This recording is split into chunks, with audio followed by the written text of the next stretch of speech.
একটা blog channel চালালে আইনের চোখে কোনো দণ্ডনীয় অপরাধ একজন পুলিশ অফিসার তাহলে কেন করলো আমার সাথে এরকমটা?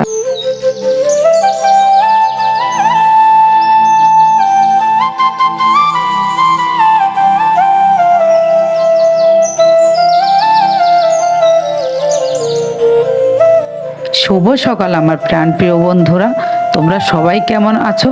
আশা করি সবাই ভালো আছো। তোমাদের সবাইকে জানাই আমার ব্লগের পক্ষ থেকে অনেক অনেক শুভেচ্ছা, অনেক অনেক ভালোবাসা। অনেক দিন পর তোমাদের মাঝে আমি আবার হাজির হলাম নতুন একটা ব্লগ ভিডিও নিয়ে। কিন্তু বন্ধুরা, আজকের ব্লগ ভিডিওতে আমি তোমাদের সাথে কিছু কষ্টের কথা শেয়ার করব। আর এই কষ্টের কথা শুনতে হলে তোমাদেরকে ফুল ভিডিওটা দেখতে হবে। তাই জন্য বন্ধুরা, আমার ভিডিওটা স্কিপ না করে ফুল ভিডিও দেখার অনুরোধ করছি তোমাদের কাছে।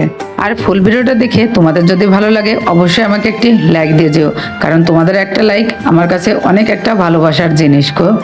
আর একটা কথা বলবো তোমাদের কাছে, যে উপর থেকে অনেক জিনিস ভালো দেখা গেলেও ভেতর থেকে কিন্তু ততটা ভালোও হয় না অনেক ক্ষেত্রে আর কি।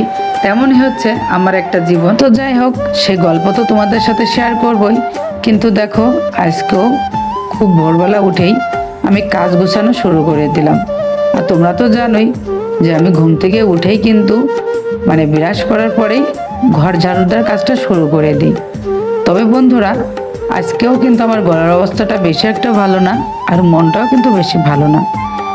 কি বলবো তোমাদের মাঝে, আর কিভাবে বা বলবো, আমার সেটা যেন ভাবতেই কেমন লাগছে।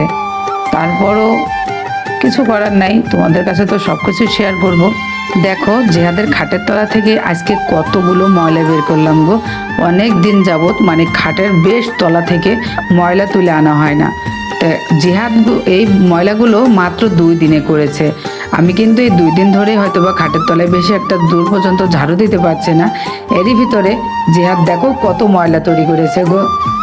আর এই যে কাগজপত্রের ময়লাগুলো দেখতে পাচ্ছ না, এগুলো জিহাদ যখন পড়াশোনা করে কিংবা কোনো কিছু আঁকাকি করে তখন এই কাগজপত্রগুলোকে ছিঁড়ে ছিঁড়ে ফেলে। আর জিহাদ বাবু একদিন কি করেছে, চুরি করে নারকেল ভেঙে সেই নারকেলের খোসাগুলো সব খাটের তলায় ফেলেছিল গো। তাই জন্য না এত নোংরা হয়ে গিয়েছিল। আর এই যে দেখো, আমার বান্ধবী আমার আগে ঘুম থেকে উঠেই আমার সংসারের সব কাজ গুছিয়ে দেওয়া শুরু করে দিয়েছে। এবার আমি যে ঘরটিকে ময়লা নিয়ে এসেছিলাম ওগুলো দেখো ও বালতিতে বোঝাই করে ফেলছে, আমাকে কাজে সাহায্য করছে আর কি। আজকে যেহেতু মনটাও খারাপ, শরীরটাও খারাপ, তারপরও সংসারের সব কাজ গুছিয়ে নিচ্ছি খুব তাড়াতাড়ি। আর ঘরগুলোকে খুব তাড়াতাড়ি গুছিয়ে নেওয়ার আরেকটা কারণ হচ্ছে, আজকে যাব বাবার বাসায়, তাই খুব ভোরবেলায় উঠে কাজগুলোকে গুছিয়ে নিচ্ছি। আর এদিকে দেখো, আমার বান্ধবী ঘর মোছা শুরু করে দিয়েছে। তো আমি তো লাঠি দিয়ে ঘর মুছি, আর ও লাঠি দিয়ে ঘর মুছতে পারে না, তাই হাত দিয়ে মুছছে আর কি। আর ও ঘর মুছছে, আর আমার হচ্ছে যে ফোন দিয়েছে তোমার ভাইয়া, এবার নিচে আমার হচ্ছে যে নাস্তা নিয়ে এসেছে, পরোটা আর কি। আমি তো বানাই না সকালে, তো বান্ধবীরা যেহেতু বাসায় আছে তার জন্য না পরোটা এনেছে, তাই আমি সেগুলো আনতে গিয়েছি গো। তো চলো বন্ধুরা, ঘরটা মুছতে মুছতে তোমাদের সাথে কিছু প্রশ্নের উত্তর দিই। মায়ের পাগল বলে এক ভাই আমাকে প্রশ্ন করেছে যে, আপু, জিহাদ তোমার কি হয়? আসলে জিহাদ আমার ছেলেই হয়। তো তোমরা কিভাবে কি চোখে দেখো তা জানি না, কিন্তু এটাই সত্যি যে আমার ছেলে হয়। তোমাকে অনেক অনেক ধন্যবাদ ভাইয়া এত সুন্দর একটি কমেন্ট করার জন্য। আর যারা আমাকে প্রত্যেক দিন সাপোর্ট করে যাচ্ছ তাদের জন্য আন্তরিক ভালোবাসা রইল। আর যারা নতুন আমার চ্যানেলটাকে এখনও সাবস্ক্রাইব করো নাই, তারা প্লিজ প্লিজ আমার চ্যানেলটাকে সাবস্ক্রাইব করে দিও। আর নতুন নতুন ভিডিও পেতে আমার চ্যানেলে সবসময় চোখ রেখো।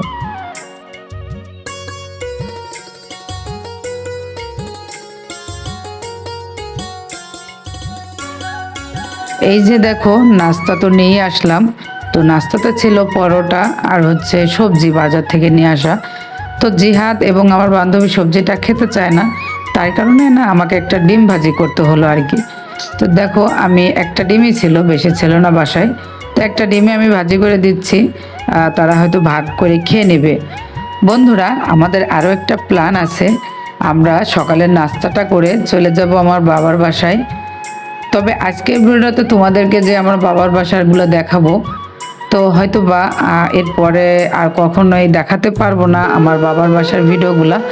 কারণ হচ্ছে আমি আর আমার বাবার বাসায় যাব না, এটা আমার একটা নিজে থেকে একটা রাগ বলতে পারো।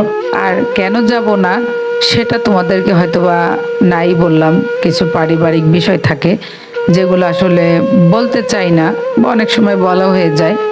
তো যাই হোক, বাবার বাসায় আর যাব না কখনো, এটা নিজে নিজেই পণ করেছে আর কি। তো দেখো, বান্ধবীকে আর লাবিদকে দিয়ে দিলাম খাবার, আর আমি খাচ্ছি না।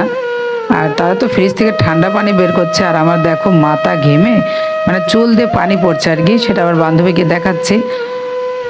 কি বলবো বন্ধুরা, এই কয়টা দিন যা গরম পড়তেছে তোমাদেরকে বলার মতো না।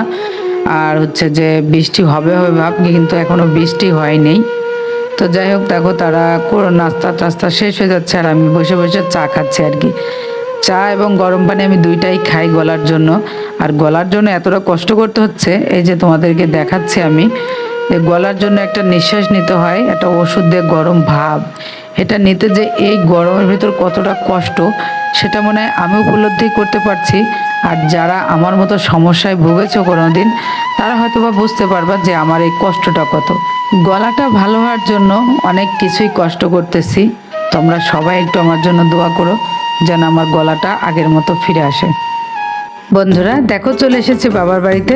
আর বাবার বাড়িতে এসে বললাম আমাকে এক গ্লাস ঠান্ডা কলের পানি দিতে। আর আমার বাপের বাড়ির কলের পানিটা না অনেক ঠান্ডা গো, তাই আমাকে তা নিয়ে এক গ্লাস পানি দিলাম, ঢকঢক করে খেয়ে নিলাম। আর এই যে খেটে বান্ধবীর সাথে বসে পড়লাম গল্পতে। আর কারেন্ট নাই, এত গরম। তো বন্ধুরা দেখো, আমি গরমে কিন্তু পাখা নিয়ে বসে পড়েছি বাতাস করতে। আর বান্ধবীকে বললাম নাস্তা দিয়েছে, নাস্তা খেতে। আমার কিন্তু খেতে একটু মন চাচ্ছে না গো, মানে এত গরমে আমি শুধু বাতাসই খাচ্ছি। বন্ধুরা তোমাদেরকে যে বলেছিলাম আমার যে মন খারাপের বা আমার যে কষ্টের কথা, সেগুলো তোমাদের সাথে আমি এখন শেয়ার করব। সেটা হলো যে একটা ব্লগ চ্যানেল চালালে বা টিকটক করলে সেটা কি আইনগতভাবে কোনো অপরাধ হয়ে থাকে বা আইনের চোখে কোনো দণ্ডনীয় অপরাধ? তা না হলে কেন আমাকে একজন পুলিশ অফিসার আমাকে সাধারণত একটা ব্লগ করার জন্য কেন হেনস্থা করবে? আমি তো খারাপ কোনো ভিডিও করি না, তাই না গো? তাহলে কেন করলো আমার সাথে এরকমটা? তো তোমরা যদি এই সম্পর্কে কিছু জানো, প্লিজ আমাকে একটু জানিও গো, যে এটা কি কোনো অপরাধ কিনা। ঠিক আছে, আর এটা কেন হয়েছে সেটা যদি তোমরা জানতে চাও, অবশ্যই আমাকে একটি কমেন্ট করো। আমি তোমাদেরকে রিপ্লাই ভিডিওতে সব কিছু বলে দেবো, কারণ একটা ভিডিওতে সব কিছু তো বলা যায় না, তাই না গো? তো দেখো, আমি আর আমার বান্ধবী মিলে নাস্তা করে নিচ্ছি। আমার মনে কিন্তু অনেক কষ্ট এখানে, কিন্তু তারপরও সব কষ্ট হাসি মুখে মেনে নিয়ে আমার বাবার বাসায় আমি বসে খাচ্ছি আর কি। কারণ আমি তো মেয়ে, আমার তো অনেক কষ্ট থাকলেও সব কষ্ট প্রকাশ করতে নেই। আমি সব কিছু অনেক সময় হাসি মুখেও মেনে নিই। তো দেখো, আমরা দুজন কিন্তু গল্প করছি আর খাচ্ছি।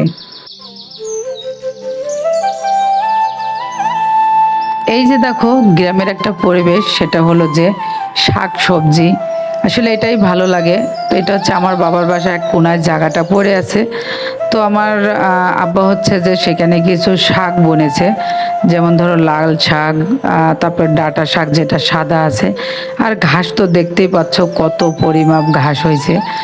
আর এই শাকগুলো একদম মানে কোনো সার ছাড়া। এই শাকগুলো খেতে এতটা টেস্টি হবে, কারণ সার দিলে যে টেস্টটা নষ্ট হয়ে যায়, এটাতে কিন্তু কোনো প্রকার সার দেওয়া হয় নাই, একদম মানে বীজ বুনেছে আর গাছগুলো হয়েছে। আর দেখো কত সুন্দর শাকগুলো, তুলতেই ভালো লাগছে আমার। তো দেখলাম যে তানিয়া শাক তুলতে গেছে আমাদের জন্য, রান্না করবে বিধায়। আর এত রোদ যে কি বলবো, ওখানে দাঁড়ানোর মতো কোনো অবস্থায় ছিল না। আর এদিকে লাউ শাক লাগাইছে আর কি আমার আব্বু। তো আমি লাউ শাকটা অত পছন্দ না, আমার কুমড়ো শাকটা বেশি পছন্দ। তো লাউ শাকের ডুগাগুলো দেখেও যেন অনেকটা লোভ লাগছিল, কিন্তু একদিনে তো সব শাক আসলে খাওয়া যায় না বা খেতে অতটা ভালো লাগবে না। তাই বললাম যে আজকে লাল শাক আর ওই ডাঁটা শাকটাই রান্না করতে, আর লাউ শাকটা হয়তো বা অন্য কোনো দিন। কিন্তু হয়তো বা বাবার বাসা যাওয়া হবে না, জেহাদকে দিয়ে নিয়ে আসবো আর কি। তো বাপের বাসায় যাবো না তাতে কি হয়েছে, অথচ তাদের খোঁজ খবর সবই তো আমাকে রাখতে হবে, তাই না? তো এদিকে দেখো আরেকটা কাণ্ড হয়ে গেল। সেটা হচ্ছে যে পিচ্চি মেয়েটাকে দেখছো, এই পিচ্চি মেয়েটা মানে আমাদেরকে দেখে অনেকক্ষণ রাস্তায় দাঁড়িয়েছিল, জানি না সে কি দেখে ওখানে দাঁড়িয়েছিল। তো তাকে ডেকে নিয়ে আসলাম, ডেকে নিয়ে এসে আমি আবার একটু পরোটা দিয়ে ভাজি দেখাচ্ছিলাম, কারণ আমার ওষুধ খেতে হবে, সকালের ওষুধটা আমার এখনো খাওয়া হয়নি। তো তাকে ডেকে নিয়ে আসলাম, বললাম যে তুমি হচ্ছে তোমাকে রুটি দেবো, কিন্তু তোমাকে কিন্তু একটু নাচতে হবে। তো সে কিন্তু রাজি হয়েছে নাচার জন্য। তো তাকে কিন্তু আমি একটু রুটি দিয়েছি, সে কিন্তু খেয়েছিল রুটিটা। আর এদিকে দেখো তানিয়া হচ্ছে যে শাকগুলো কুটতেছে, মানে একদম কুচি কুচি করে ফেলতেছে। কিন্তু আমি এই শাকগুলোকে কিন্তু কুচি করি না, হয়তো দুই ভাগ করে তারপরে যে মানে পানি দিয়ে ধুয়ে তারপরে রান্না করি। এতে এই শাক মনে করে যে অনেকটাই শুকিয়ে আসে, বা এতগুলো শাক মানে অল্প হয়ে যায় আর কি। তানিয়াকে বললাম আমি তো কুচি করি না, তানিয়া বললো যে না আমি এইভাবে রান্না করি আর কি। এই যে দেখো রুটিটা খেয়ে হচ্ছে আমি ওষুধটা খেয়ে নিলাম, কারণ আমার গলাটা ভালো হওয়ার জন্য আমার কাছে অতি জরুরি। আমার আসলে কথা বলতে পারি না, বা গলাটা কেমন একটু অস্বস্তিকর হয়, আমার নিজের কাছে অনেকটা খারাপ লাগে আর কি। তো এদিকে দেখো যে মেয়েটা বলেছিল যে নাচবে, তো তাকে তার জন্য ওই যে গান সেট করা হচ্ছে ওখানে বক্সের ভিতর, ছোট্ট একটা বক্স ওখানে। তো মেয়েটা অবশেষে বলতেছে যে সে নাচবে না, মানে সে হচ্ছে রুটি খাওয়ার জন্য হয়তো বা সে তখন বলেছিল যে নাচবে। তো আমার বান্ধবী যখন গান দিল তখন তাকে রিকোয়েস্ট করতেছে যে নাচার জন্য, দেখো কত কিছু করতেছে, কিন্তু সে কোনো প্রকারে নাচতে রাজি হচ্ছে না। তো যাই হোক, ছোট মানুষ তো হয়তো আবেগে বলে ফেলেছে আর কি, তো কিছু করার নাই। হঠাৎ দেখি তানিয়া ভাত রান্না করার সময় মানে চাউলটা ঝেড়ে নিচ্ছে।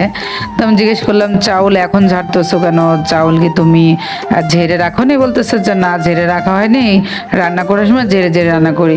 তা বললাম যে ঠিক আছে চাউলগুলো ঢেলে দাও, আমি হচ্ছে যে ঝেড়ে দিচ্ছি আর কি একবারে, তাহলে কষ্টগুলো কম হবে। তো এই যে চালের ড্রামটা নিয়ে আসলাম আমরা দুজন মিলে। তারপর দেখো চালের ড্রামটাকে মানে উঁচু করার জন্য আমরা চাচ্ছি চালটাকে ঢালার জন্য, আর জিহাদ উঁচু করে দিচ্ছে আর কি।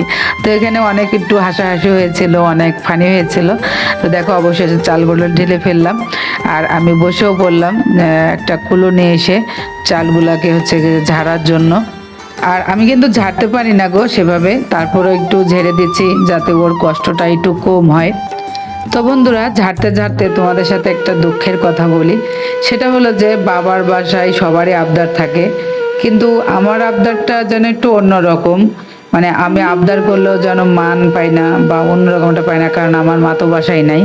আমি যেটাই বলি না কেন সেটা যেন সবার কাছে একটু খারাপ লাগে। কিন্তু এই খারাপটা হয়তো বা আমার মা যদি থাকতো তাহলে হয়তো বা তার কাছে লাগতো না। তো যাই হোক, যেহেতু মা নাই সেহেতু আমি আর আমার বাবার বাসায় যাব না। আমার মা যেদিন আমার বাসায় আসবে বা আমার বাবার বাসায় যাবে সেদিনই হয়তো বা আমার মার সাথে করে আমি যাব, কিন্তু এর আগে আমি কখনোই আমার মায়ের বাসায় যাব না। তো যাই হোক বন্ধুরা, দেখো আমার চাউল ঝাড়াটা হয়ে যাচ্ছে, আর প্রায় অর্ধেক চাউল আমি ঝেড়ে ফেলছি। তখন দেখলাম যে একা একা তো করা সম্ভব না। তো তখন আমার বান্ধবী বললো যে তাহলে আমি একটু ঝেড়ে দিই। তো আমি বললাম যে ঠিক আছে, তাহলে তুমি একটু বসো, বসে একটু ঝেড়ে দাও আর কি। তো এই যে মানে আমার বান্ধবী বসে বললো ঝেড়ে দিতে আমার পাশাপাশি। তো একা তো ঝাড়তে গেলে অনেক সময় লাগে, তাই না গো? তো আমার বান্ধবী একটু ঝেড়ে দিল আর কি। তোমরা কি জানো যে আমি না চাউল কিন্তু ঝাড়তে পারি না গো। তো যেমন পারছি তেমনই করে ঝাড়ু দিয়ে দিচ্ছি যাতে ওর কষ্টটা কম হয়। আর এদিকে দেখো মানে আমার বান্ধবীর আমি কিন্তু মানে পাল্লা দিয়ে ঝাড় দিচ্ছি। আর চালের ভিতরে একটু কণা ছিল অবশ্য, তো কণাগুলো যখন চোখে পড়ছে তখন ফেলে ফেলে দিচ্ছি আর কি। তো আমরা দুজন গল্প করছি আর হচ্ছে চাউলগুলো ঝাড়ছি। আসলে কি বলতো, সবাই যখন একসাথে কাজ করি না তখন না খুব ভালো লাগে গো। তো যাই হোক, আসলে এই দিনগুলো অনেক স্মৃতি হয়ে থাকবে, আর আমার খুব ভালো লাগছে। এদিকে তো আমাদের চাউল ঝাড়া হয়ে গেছে। এখন দেখো এই যে বস্তার ভিতর হাঁড়িতে তো ভরে নিয়েছি আর কি। তো হাঁড়িতে ভরে না এই যে কিছু চাউল ছিল সেগুলোকে বস্তায় পরে দিলাম, আর ওর কষ্টটা কিছু মানে দূর হয়ে গেল আর কি, তাই না বলো? এই যে কুড়োর সাথে যে চাউলগুলো ছিল, এখন সে চাউলগুলো আলাদা করলাম আর কুড়োগুলো আলাদা করে দিলাম। এখন ওরা নিয়ে যাবে এগুলো পেছনে ফেলতে। তারপর হচ্ছে আমি না ঘরটাকে সুন্দর করে ঝাড়ু দিয়ে দেবো আর কি।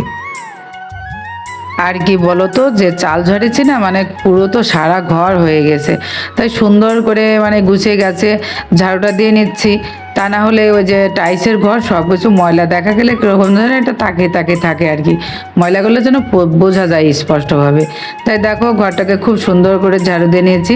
আর এদিকে সিঁড়ির তলায় দেখি যে তানিয়া মানে ময়লাগুলো ঝাড়ুতে ফেলেনি আর কি, মানে ওখানে রেখে দিয়েছে।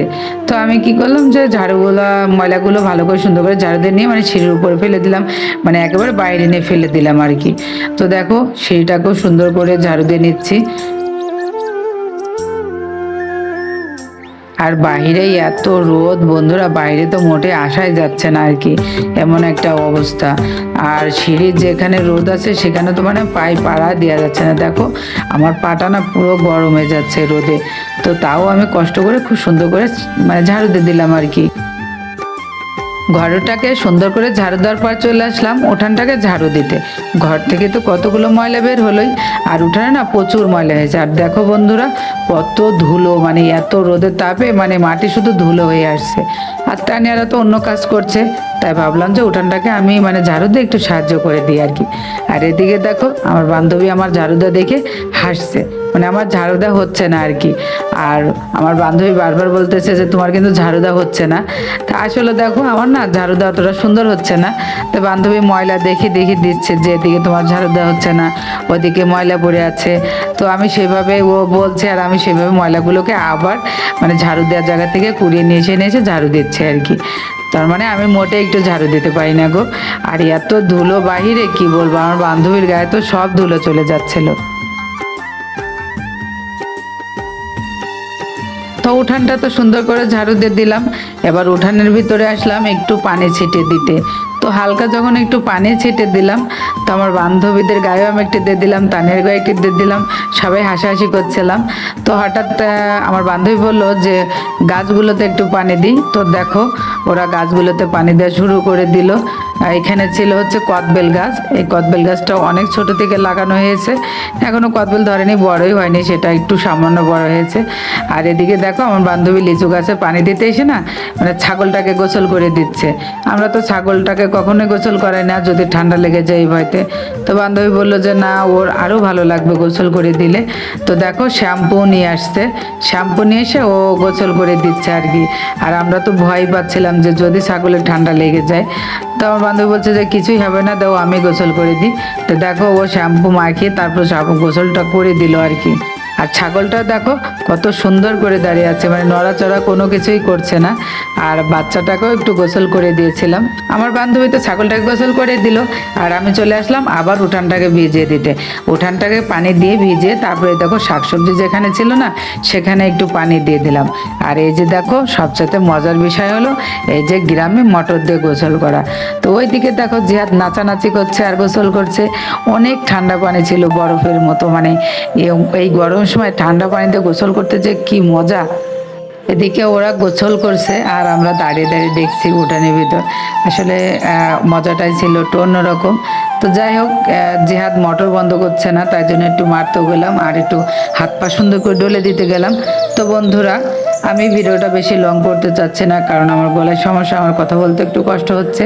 তো আজকের ভিডিওটা এই পর্যন্তই, সবাই ভালো থাকবে।